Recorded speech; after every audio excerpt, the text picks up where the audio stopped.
كنتم خير أمة أخرجت للناس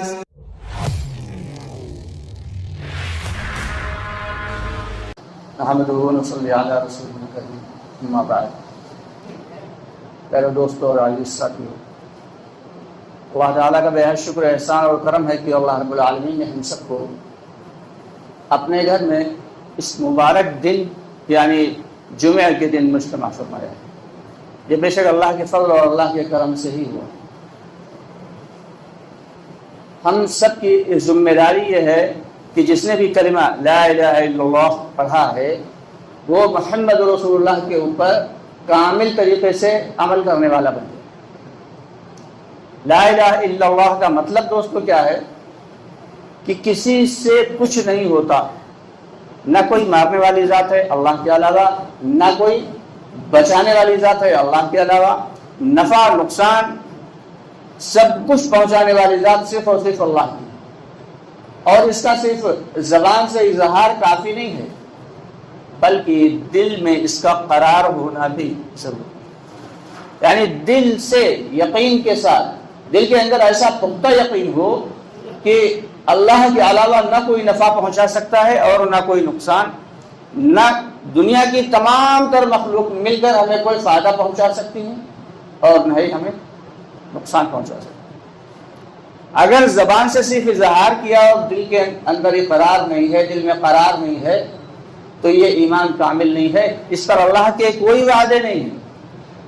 اور اگر زبان سے اظہار تو کر دیا لیکن دل میں پکا نہیں ہے، یا دل میں پکا ہے لیکن زبان سے اظہار نہیں کیا، تب بھی یعنی اللہ کو دونوں چیزیں مطلوب ہیں، اظہار بھی ضروری ہے ایمان کے لیے اور دل میں قرار بھی ضروری ہے۔ اور ہر چیز اللہ کے ہاں جو ہے وہ ایمان پہ تولی ہے کہ نماز اگر کوئی شخص پڑھ رہا ہے اور دل کے اندر کامل ایمان نہیں ہے، دل کے اندر ایمان نہیں ہے، تو پھر اس کی نماز قابل قبول نہیں۔ کوئی شخص سال بھر روزہ رکھتے رہے لیکن اگر وہ ایمان والا نہیں ہے تو اس کے روزے قابل قبول نہیں ہیں۔ تو سب سے اہم جو جڑ ہے دوستو وہ کیا ہے؟ ایمان۔ لیکن افسوس کی بات یہ ہے کہ ہم لوگوں نے اس کی اہمیت کو سمجھا نہیں کہ نماز صرف دن میں 5 وقت فرض ہے، روزے سال میں 30 دن فرض ہیں، مال آ جائے تو حج فرض ہے، مال آ جائے تو زکوٰۃ واجب ہے۔ لیکن ایمان کی خاصیت دوستو کیا ہے کہ 24 گھنٹہ میں ہر لحظہ، ہر وقت، ہر سیکنڈ ایمان کا ہونا لازمی ہے۔ اور جب ایمان ہوگا تو ایمان کے ساتھ ساتھ اعمال میں جان پڑے گی، پھر ہمارے اخلاق بہتر ہوں گے۔ یہ اخلاق کیا ہیں؟ ہمارے اخلاق ویسے ہو جائیں جیسے حضرت محمد مصطفیٰ صلی اللہ علیہ وسلم کے اخلاق تھے، ہمارے ایسے اخلاق ہو جائیں جیسے تمام صحابہ کرام رضی اللہ تعالیٰ عنہم اجمعین کے اخلاق تھے، کہ ہم سب کے آقا نامدار صلی اللہ علیہ وسلم کے جو اخلاق کے بارے میں آتا ہے تو اتنا اللہ تعالیٰ نے ان کو شاباشی دی کہ ہاں شاباش اور بڑھو۔ جبکہ دعوت کے اعتبار سے اگر دیکھا جائے تو جب دعوت کا موقع آیا اور محنت کی اور طائف گئے اور پھر وہاں پہ دشمنوں نے پتھر برسائے یہاں تک کہ جسم مبارک خون ہو گیا، اس وقت بھی اللہ تعالیٰ نے یہ نہیں کہا کہ ہاں شاباش، بلکہ کہا کہ اب اتنا اپنے آپ کو کیا ہلاک کر لیں گے، آپ کیا اپنے آپ کو ہلاک کر لیں گے، اتنی زیادہ ہم آپ سے محنت نہیں چاہتے۔ یہی معاملہ عبادت کے موقع پہ آیا کہ جب رات بھر ہم سب کے آقا نامدار صلی اللہ علیہ وسلم رات بھر عبادت کرتے، سینے سے ہنڈیا کے پکنے کی سی آواز آتی تو اللہ کی طرف سے جو ہے یا ایھا المزمل قم اللیل الا قلیلا نازل ہو گئی کہ آپ کیا اپنے آپ کو ہلا کر لیں گے؟ ارے آدھی رات جاگیے، یا آدھی سے کچھ کم کر لیجئے، یا آدھی سے کچھ زیادہ کر لیجئے، یعنی کہ آرام بھی کریں اور عبادت بھی کریں۔ لیکن جب اخلاق کا معاملہ آیا تو اللہ تعالیٰ نے یہ نہیں کہا کہ اسے تھوڑا کم کر لے، بلکہ کہا اس کو اور بڑھائیے۔ آج ہم لوگ ذرا غور کریں کہ حضرت محمد صلی اللہ علیہ وسلم تشریف فرما ہے ایک بیابان جنگل میں، صحابہ کرام دور دور پیڑ کے چھاؤں میں ہیں، اور آپ صلی اللہ علیہ وسلم بھی ایک پیڑ کی چھاؤں میں ہیں، اور تلوار لٹکا دی ہے پیڑ کے اوپر، اور خود آرام فرما رہے ہیں کہ ایک دیہاتی بدو آیا اور اس نے تلوار سونٹ لی اور کہا بتاؤ اب تمہیں کون بچا سکتا ہے؟ تو آپ صلی اللہ علیہ وسلم کے منہ سے کیا نکلا؟ اللہ۔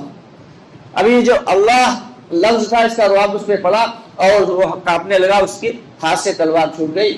آپ صلی اللہ علیہ وسلم نے تلوار اٹھائی اور پوچھا اب بتاؤ تمہیں کون بچا سکتا ہے؟ اس نے کہا آپ کے علاوہ کوئی نہیں بچا سکتا۔ آپ نے اس کو معاف فرمایا۔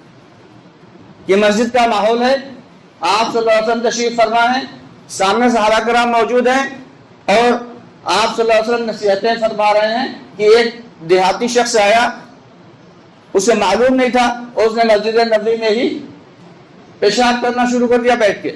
صحابہ کرام غصہ ہو گئے کہ عبادت کی جگہ اور یہ جاہل شخص پیشاب کر رہا ہے، بہت غصے میں۔ آپ نے انہوں کو فوراً منع کیا، نہیں ایسا نہ ہو کہ وہ ڈر کی وجہ سے اس کا پیشاب رک جائے، اس کو تکلیف ہو، اس کو منع کیا، اور اس کے بعد جو ہے جب وہ فارغ ہو گیا تو پانی ڈال کے اس کو صاف کروا دیا۔ اسے نہ تو ڈپٹا اور نہ ہی ڈاٹا۔ یہ کس کے؟ یہ ہم سب کے اسلاف، ہم سب کے بزرگان دین کے بھی ایسے ہی اخلاق تھے، صحابہ کرام کے بھی ایسے ہی اخلاق تھے کہ حضرت حسن رضی اللہ تعالیٰ عنہ کی باندی نوکرانی گرم پیالہ پانی کا، بہت گرم پیالہ لے کر جا رہی کسی کام سے، حضرت حسن رضی اللہ تعالیٰ عنہ کا بچہ، نومولود بچہ 2-2.5 سال کا، وہ لیٹا ہوا تھا، اچانک اس کے ہاتھ سے وہ ابلتا ہوا پانی کا پیالہ گرا اور اس بچے پہ گرا، اور بچہ وہیں پہ جا بحق ہو گیا، وہیں پہ ختم ہو گیا۔ تو حضرت حسن رضی اللہ تعالیٰ عنہ نے اسے بلایا اور بہت غصے میں پوچھا کہ یہ کیا تم ہے، اس طریقے سے تم سامان کیوں لے جا رہی تھی؟ یہاں تک کہ اس نے قرآن پاک کی ایک آیت پڑھی اور آپ نے اس کو فوراً معاف کر دیا، معافی نہیں کیا بلکہ آزاد بھی کر دیا۔ تو صحابہ کرام کے بھی ایسے ہی اخلاق تھے، لیکن افسوس کی بات یہ ہے آج ہمارے اندر یہ جو برائیاں عام ہو گئیں اور ہمارے اندر سے اخلاق چلے گئے، جس کی بنا پہ آج ہم پریشان ہیں۔ مسلمانوں کی پریشانی یہ نہیں ہے کہ کہیں اور سے نہیں آئی، بلکہ یہ اللہ کی جانب سے بھیجی گئی ہے۔ یہ ہمارے لیے اس لیے ہے کہ ہم اس کو بہتر بنائیں، اپنے آپ کو بہتر بنائیں، کامل ایمان والے بنیں، اور کامل ایمان والا بغیر اخلاق کے نہیں بن سکتا۔ کہ اللہ کے یہاں یہ نہیں پوچھا جائے گا کہ تمہاری داڑھی چھوٹی تھی یا بڑی تھی، تم پینٹ شرٹ پہنتے تھے یا کرتا پاجامہ پہنتے تھے، بلکہ اللہ کے یہاں یہ پوچھا جائے گا کہ قرآن پاک کو تم نے کتنا پڑھا اور کتنا سمجھا اور کتنا عمل کیا۔ قرآن پاک کو اول بات تو ہم پڑھ نہیں رہے، اور جو پڑھ رہے ہیں وہ سمجھ نہیں رہے، اور جو سمجھ رہے ہیں اس پہ عمل نہیں کر رہے ہیں۔ تو سب سے بڑی جو اہم ذمہ داری ہمیں سونپی گئی ہے وہ قرآن پاک دی گئی ہے۔ یہ قرآن پاک کو ہم پڑھیں اور سمجھ کے پڑھیں، ایسے سمجھ کے پڑھیں کہ جیسے کہ جو قرآن ہمیں آج یہی نہیں پتا کہ جو جمعے میں امام صاحب نے خطبہ پڑھا اس خطبے کا مطلب کیا تھا، ہمیں نہیں معلوم، کیسے ایمان والے ہیں۔